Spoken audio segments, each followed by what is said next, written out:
Hi hello എല്ലാവർക്കും Suja's kitchen വേൾഡിലേക്ക് സ്വാഗതം. ഇന്നത്തെ പുതിയ വീഡിയോ മൈദയും നേന്ത്രപ്പഴം വെച്ചിട്ടുള്ള ഒരു ഈവനിങ് സ്നാക്സ് തയ്യാറാക്കാം കേട്ടോ. അതെങ്ങനെ ചെയ്യാമെന്ന് നമുക്ക് നോക്കല്ലേ.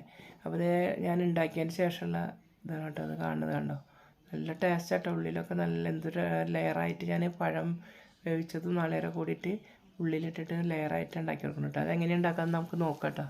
അപ്പോൾ ഒരു ബൗൾ എടുത്തിട്ടുണ്ട്. ആ ബൗളിലേക്ക് 2 മുട്ട പൊട്ടിച്ച് വീഴ്ത്തിയിട്ടോ.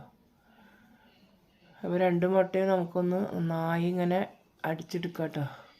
ടീസ്പൂൺ കൊണ്ടൊന്ന് ഇളക്കിയതിന് ശേഷം അല്ലെങ്കിൽ മിക്സിയുടെ ജാറിലിട്ടിട്ട് നന്നായി അടിച്ചിട്ടെടുക്കുക. കുറച്ച് നേരം ഇങ്ങനെ ഒന്ന് ഇളക്കി കൊടുക്കുക കേട്ടോ. യോജിച്ച് ഉണ്ണി അതിൻ്റെ വെള്ളയൊക്കെ ഒന്ന് കലക്കിയെടുക്കുക അങ്ങോട്ട്. അതിന് ശേഷം നമുക്കൊരു മിക്സിയുടെ ജാറിലിട്ടിട്ട് നന്നായി അടിച്ചെടുത്തിട്ട് വരാം. മുട്ട നന്നായി അടിച്ചത് വെള്ള കളറാക്കിയിട്ട് കൊണ്ടുവന്നിട്ട് നന്നായി അടിച്ചെടുത്തിട്ട് കേട്ടോ പതഞ്ഞിട്ട്. അപ്പോൾ അതിലേക്ക് ഒരു 3/4 കപ്പ് ആ മൈദ 1.5 കപ്പ് എടുത്തുകൊണ്ട് ഒരു 3/4 കപ്പ് പഞ്ചസാര ഇട്ട് ഒന്നുകൂടി അടിച്ച് കൊണ്ടുപോയിട്ടോ. അപ്പോൾ പഞ്ചസാര ഒന്ന് നന്നായി അടിച്ച് എടുത്തിട്ടുണ്ട് മുട്ടയോടൊപ്പം. അതൊരു ബൗളിലേക്ക് ഒഴിച്ചേക്കാം കേട്ടോ. കണ്ടോ, നല്ല വെള്ള കളറായിട്ടുണ്ട്. നന്നായി കുറച്ച് നേരം മിക്സിയിലിട്ട് അടിച്ചാൽ മതി. അല്ലെങ്കിൽ കൈ കൊണ്ട് നമ്മൾ കുറേ നേരം അടിച്ച് വരുമ്പോഴേക്കും നേരം മണിയാവും. അപ്പോൾ അങ്ങനെ അടിച്ച് കൊണ്ടുവന്നിട്ട് 1 കപ്പ് മൈദ ഇട്ടു അതിലേക്ക്. എന്നിട്ടൊന്ന് നന്നായി ഇളക്കി കൊടുക്കുകയാണ് കേട്ടോ. പിന്നെ ഒരു 1/2 കപ്പിലധികം കൂടി പിന്നെയും ചേർത്തുട്ടോ മൈദ നമ്മൾ. പിന്നെ ഒരു ഫ്ലേവറിൻ്റെ മണത്തിൻ്റെ ഒരു ചെറിയ ടീസ്പൂണോളം വാനില എസൻസ് ചേർത്തിട്ടുണ്ട് കേട്ടോ. പിന്നെ ഒരു 1/4 ടീസ്പൂണോളം അപ്പസോഡക്കാരം ചേർത്തു. ചെറിയ 1/4 ടീസ്പൂണിൻ്റെ പകുതിയോളം ഞാനൊരു മഞ്ച ഉപ്പിട്ടുണ്ട് കേട്ടോ, മധുരത്തിൻ്റെ ബാലൻസിന് വേണ്ടിയിട്ട്. പിന്നെ കുറച്ച് നമുക്ക് മൈദ ഇതൊക്കെ ഒന്ന് ഇളക്കിയതിന് ശേഷം കുറച്ച് ഒരു 1/2 കപ്പ് കൂടി വെള്ളം എടുത്തിട്ടുണ്ട് കേട്ടോ. ഞാൻ അത് കുറേശ്ശെ ഒഴിച്ച് കൊടുക്കണം. അധികം ലൂസായിട്ട് വെള്ളം വേണ്ട കേട്ടോ. അപ്പോൾ നന്നായി ഒന്ന് ഇളക്കി കൊടുത്തതിന് ശേഷം വെള്ളം വേണമെങ്കിൽ ഒഴിക്കട്ടെ. ഇനി നമുക്ക് കുറച്ച് ഒഴിച്ചുള്ള ബാക്കി കുറച്ചുകൂടി ഇരിക്കുന്നുണ്ട്. ഇനി നമുക്ക് ആ ബീറ്റ് ചെയ്യണോണ്ടൊന്ന് ബീറ്റ് ചെയ്ത് കൊടുക്കട്ടെ നന്നായി. അപ്പോൾ കട്ടകളൊക്കെ ഉടയാണെങ്കിൽ ഉടയും ചെയ്യും. മാവ് നല്ല സോഫ്റ്റായി കിട്ടും കേട്ടോ. അപ്പോൾ നമുക്കതുകൊണ്ട് കുറച്ച് നേരം ഇതുപോലെ ഒന്നിങ്ങനെ ഇളക്കി കൊണ്ടിരിക്കുക കേട്ടോ. ഇങ്ങനെ ബീറ്റ് ചെയ്ത് കൊണ്ടിരിക്കുക കേട്ടോ. കുറച്ച് നേരം അങ്ങനെ ഒരു 5-6 മിനിറ്റ് ഇങ്ങനെ ചെയ്ത് കഴിഞ്ഞാൽ നല്ല സോഫ്റ്റായി കിട്ടും മാവ്. അപ്പോൾ പിന്നെ അതൊക്കെ ശരിയാക്കി വെച്ചതിന് ശേഷം പഴം ഇങ്ങനെ ചെറുതാക്കി നുറുക്കിയെടുത്തിട്ടുണ്ട് കേട്ടോ. ഒരു 4 എണ്ണം ഞാൻ. അത് നമുക്ക് ആവിയിൽ ഒരു ഇഡ്ഡലി ചെമ്പിൽ വെള്ളം വെച്ചിട്ടുണ്ട്. ആവിയിൽ വേവിച്ചെടുക്കുക. ഒരു 2-3 മിനിറ്റ് കൊണ്ട് വേവ് കിട്ടും. അതെന്ന് വെച്ചാൽ ചെറുതാക്കി അരിഞ്ഞതല്ല ഞാൻ. അത് കാരണം വേഗം വേവ് കിട്ടും അങ്ങനെ അരിഞ്ഞിട്ട് ചേർത്തതായി കാരണം. അപ്പോൾ ഇഡ്ഡലി തട്ടിൽ ഇട്ടിട്ട് നമുക്ക് മൂടി വയ്ക്കാം കേട്ടോ. 2-3 മിനിറ്റോളം വേവിച്ച് കഴിഞ്ഞാൽ നല്ല സൂപ്പറായി വെന്ത് കിട്ടും. അപ്പോൾ ഇനി അടച്ച് വയ്ക്കാം കേട്ടോ. അത് അടച്ച് വെച്ചതിന് ശേഷം ഒരു 3 മിനിറ്റോളമൊക്കെ വെന്താൽ മതിയിട്ടോ. വേഗം വേകണതാണ്. ഒരു 3 മിനിറ്റ് കഴിഞ്ഞപ്പോൾ ഞാൻ തുറന്ന് നോക്കാം കേട്ടോ. തുറന്ന് നോക്കുമ്പോൾ നോക്കിയാൽ നല്ല മാതിരി വെന്തുണ്ട് കേട്ടോ. അപ്പോൾ ഞാൻ ഒരു പപ്പട കമ്പി എടുത്തിട്ട് പൊന്തിച്ച് നോക്കുമ്പോൾ നോക്കിയാൽ നല്ല മാതിരി വെന്ത് ഉടഞ്ഞിട്ട് ഇങ്ങോട്ട് അതും കൂടെ പോരുന്നുണ്ട്. നന്നായി കണ്ട. അപ്പോൾ നന്നായി വെന്ത് ഉടഞ്ഞിട്ടുണ്ട്. ഇനി നമുക്കത് ഇറക്കി മാറ്റി വയ്ക്കാം കേട്ടോ. ഒന്ന് ചൂടാറിയട്ടെ. അപ്പോൾ ഞാൻ ഒരു പാൻ വെച്ചിട്ടുണ്ട്. ആ പാനിലേക്ക് ഒരു 1.5 ടീസ്പൂണോളം നെയ്യ് ഒഴിച്ചു കേട്ടോ.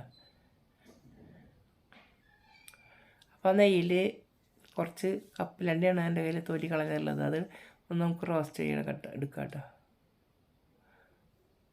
നെയ്യിലൊഴിച്ച് റോസ്റ്റ് ചെയ്യുമ്പോൾ തന്നെ ഒരു ടേസ്റ്റ് വരും. അപ്പോൾ നെയ്യിലേക്ക് അത് കപ്പലണ്ടിയാണ് ചേർത്ത് കൊടുത്തത്. പിന്നെ അത് ഒരുവിധം മൂപ്പായപ്പോൾ ഞാൻ അതിലേക്ക് ഒരു മുറി നാളികേരം ചെരുകി വെച്ചിട്ടുണ്ടായിരുന്നു. അത് ചേർത്ത് കൊടുത്തിട്ട് അതിലേക്ക്. അപ്പോൾ നന്നായി നാളികേരം ആ നെയ്യിൽ കിടന്ന് ഒന്ന് വറവാവട്ടെ കേട്ടോ. അപ്പോൾ ഏലക്കായ ഒരു 5-6 പൊടിച്ചത് ചേർത്ത് കൊടുത്തു. ഒരു നല്ല മണം കിട്ടാൻ വേണ്ടിയിട്ട് അതിൻ്റെ ഫില്ലിങ്ങിലേക്ക് കേട്ടോ. ബാക്കി നമ്മൾ ഒരു 1/2 കപ്പോളം പഞ്ചസാര മധുരത്തിന് ചേർത്തു കേട്ടോ. അതെല്ലാം കൂടി ഇളക്കി നമുക്കൊന്ന് ഇളക്കി യോജിപ്പിക്കുക. പഞ്ചസാര ഉരുകണ വരെ ഒന്ന് ഇളക്കാട്ടോ. പഞ്ചസാര ഒരുവിധം ഉരുകിയപ്പോൾ നമ്മൾ ആ പഴം പുഴുങ്ങി വെച്ചില്ലേ, അത് ഇതിലേക്ക് ചേർത്ത് കൊടുക്കട്ടെ. നാളികേരത്തിൽ ചേർത്തതിന് ശേഷം എല്ലാം കൂടിയിട്ട് നന്നായി മിക്സ് ആക്കിയിട്ട് ഒന്ന് ഇളക്കി വെക്കണം കേട്ടോ. ഇളക്കി യോജിപ്പിച്ചതിന് ശേഷം ഇറക്കി വയ്ക്കും. അപ്പോൾ നമ്മുടെ പഴത്തിൻ്റെ മിക്സ് ഇതൊക്കെ ഇളക്കി റെഡിയാക്കി ഒക്കെ യോജിപ്പിച്ചിട്ട് ഇനി നമുക്ക് ഇറക്കി വയ്ക്കാം. അതിൻ്റെ ശേഷം കണ്ട ഒരു കേക്കിൻ്റെ തട്ടെടുത്തിട്ട് അതിൽ നെയ്യൊക്കെ പുരട്ടി വെച്ചിട്ട് എന്നിട്ട് ഒരു പാൻ എടുത്തിട്ട് ചൂടായതുകൊണ്ട് ഞാൻ അടുത്ത് പാൻ കുറച്ച് നേരം അടുപ്പത്ത് വെച്ചിട്ട് നന്നായി ചൂടായതുകൊണ്ട് അതിലൊരു തട്ട് അടിയിൽ വെച്ചിട്ട് കേക്കിൻ്റെ തട്ട് വെക്കാം കേട്ടോ. ആ കേക്കിൻ്റെ തട്ടിൽ നെയ്യൊക്കെ ആദ്യം പുരട്ടിയിട്ടുണ്ടാവണം. ആദ്യം നമുക്ക് ബാറ്റർ തയ്യാറാക്കിയത് ഒഴിക്കാം കേട്ടോ. അപ്പോൾ 2 കൈയിലോളൊക്കെ ഒഴിച്ച് അടിയിൽ പരത്തി റെഡിയാക്കിയിട്ടാ. അടി കണ്ട നല്ല മാവ് ഒഴിച്ച് റെഡിയാക്കിയിട്ട് ഇനി അതിൻ്റെ മുകളിൽ നമ്മൾ ഫില്ലിങ് തയ്യാറാക്കിയില്ലേ, അത് ഇട്ട് കൊടുക്കട്ടെ. നാളികേരമൊക്കെ മിക്സാക്കിയിട്ട് കപ്പലണ്ടിയൊക്കെ ചേർത്ത് ഫില്ലിങ് തയ്യാറാക്കി വെച്ചിട്ടുണ്ട്. അതിൽ നിന്ന് നമുക്ക് ഇട്ട് കൊടുക്കട്ടെ ഇനി മുകളിൽ. അത് നിരത്തി പരത്തി കൊടുക്കണം കേട്ടോ എല്ലാവിടെയും. മാവിൻ്റെ മുകളിൽ മുഴുവൻ ഒരു തട്ട് പോലെ പരത്തി ഇടണം. കണ്ടോ അതുപോലെ പരത്തി ഇട്ട് കൊടുക്കണം കേട്ടോ. എന്നിട്ട് അതിൻ്റെ മുകളിൽ പിന്നെയും ഒരു തട്ട് നമ്മൾ ബാറ്റർ മാവ് ഒഴിച്ചു കൊടുക്കാം കേട്ടോ.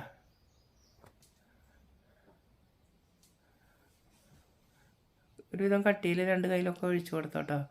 അവിടെ ഫില്ലിങ് മൂടി കിട്ടുന്ന തരത്തിൽ ഒഴിക്കണം.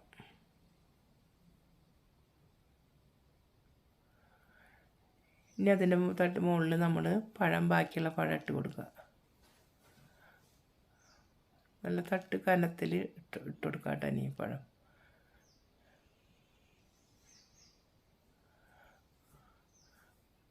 ബാക്കിയുള്ള മിക്സ് എല്ലാം അതിലിട്ട് ഒന്ന് പരത്തി കൊടുക്കുക നന്നായി.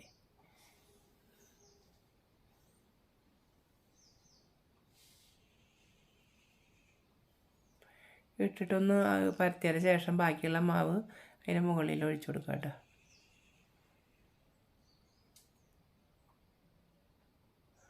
അപ്പോൾ എല്ലാ മാവ് ഒഴിച്ചൊന്നിങ്ങനെ കയ്യിലുകൊണ്ട് പരത്തി ഒന്ന് യോജിപ്പിച്ച് എല്ലാവിടെയും കൊടുക്കുക കേട്ടോ. അതിന് ശേഷം ഒരു കിണ്ണ എന്തെങ്കിലും മൂടി അതിൻ്റെ മുകളിൽ മൂടാനുള്ള പറ്റിയത് എടുത്തിട്ട് മൂടി വയ്ക്കുക. ഫ്ലെയിം ഒരു സാധാരണ മീഡിയത്തിൽ കുറച്ചിട്ടാണ് ഞാൻ ഇട്ട് കൊടുത്തുള്ളത് കരിഞ്ഞ് പോണേനെ. അപ്പോൾ ഒരു 3/4 മണിക്കൂറൊക്കെ കഴിഞ്ഞപ്പോഴാണ് ഞാൻ നോക്കി നോക്കണം. 3/4 മണിക്കൂർ കഴിഞ്ഞ് നോക്കി നോക്കുമ്പോൾ നന്നായി പൊന്തി വന്നിട്ടുണ്ട് കേട്ടോ. നോക്കിയാൽ അപ്പോൾ നല്ല സോഫ്റ്റായിട്ട് പൊന്തി വന്നിട്ടുണ്ട്. നമ്മുടെ ഒരു കമ്പി കൊണ്ട് കുത്തി നോക്കുമ്പോൾ വെന്തിട്ടുണ്ട് കേട്ടോ 3/4 മണിക്കൂറൊക്കെ ആയപ്പോൾ. അപ്പോൾ നമുക്കത് എടുത്ത് മാറ്റാട്ടോ അടുപ്പത്ത് നിന്ന്. കണ്ട അപ്പോൾ കൈ മുട്ടണമൊന്നുമില്ല. നല്ല മുൾഭാഗമൊക്കെ നന്നായി ഉണങ്ങിയ പോലെ വെന്ത് നല്ല കറക്റ്റായി കിട്ടിയിട്ടുണ്ട്. അപ്പോൾ നമുക്ക് ഇറക്കി വെക്കാം കേട്ടോ. കാണാനും നല്ല ഭംഗിയുണ്ട് കേട്ടോ. അതുപോലെ കഴിക്കാനും നല്ല ടേസ്റ്റ് കേട്ടോ അത്. ഇത് കണ്ട അപ്പോൾ ഞാനത് ഒരു പ്ലേറ്റിലേക്ക് മാറ്റി. ഇനി നമുക്കതൊന്ന് മുറിച്ച് നോക്കാം കേട്ടോ. ചെറിയ പീസായി ഒന്ന് മുറിച്ച് നോക്കിയിട്ട് എങ്ങനെയുണ്ടെന്ന് നോക്കാം. അപ്പോൾ അതിൽ നിന്നൊരു പീസ് നമുക്ക് മുറിച്ച് നോക്കാം കേട്ടോ. കുട്ടികൾക്കൊക്കെ നല്ല ഇഷ്ടപ്പെട്ടു കേട്ടോ. നേന്ത്രപ്പഴം കഴിക്കാത്ത കുട്ടികൾക്കൊക്കെ ഇങ്ങനെ ഉണ്ടാക്കി കൊടുത്താൽ അവർ കഴിച്ചോളൂ കേട്ടോ. നല്ല ഇങ്ങനെയൊക്കെ ആകുമ്പോൾ നല്ല ടേസ്റ്റ് ഉണ്ട് കഴിക്കാൻ. ഇതുപോലെ എല്ലാവരും ചെയ്ത് നോക്കിയാൽ മുറിച്ച് നോക്കുമ്പോൾ നല്ല ഭംഗിയിൽ കിട്ടിയിട്ടാണ് കഷ്ണം നോക്കുക. അതിൻ്റെ ഉള്ളിൽ 2 തട്ടായിട്ട് ലെയറായിട്ട് ഞാൻ ഫില്ലിങ്ങൊക്കെ ഇട്ട കാരണം നല്ല ഭംഗിയിട്ട് ഇട്ടാൽ കഴിക്കാനും നല്ല ടേസ്റ്റ് കിട്ടും. എല്ലാവരും ഇതുപോലെ ചെയ്ത് നോക്കുക. എല്ലാവർക്കും ഇഷ്ടപ്പെട്ടെങ്കിൽ സബ്സ്ക്രൈബ് ചെയ്യുക, ലൈക്ക് ചെയ്യുക, ഷെയർ ചെയ്യുക, ബെൽ ബട്ടൺ അമർത്താം കേട്ടോ. പുതുതായിട്ട് വല്ലവരും കാണുന്നവരുണ്ടെങ്കിൽ ദയവ് ചെയ്ത് സബ്സ്ക്രൈബ് ചെയ്യണം. എല്ലാവർക്കും ബൈ.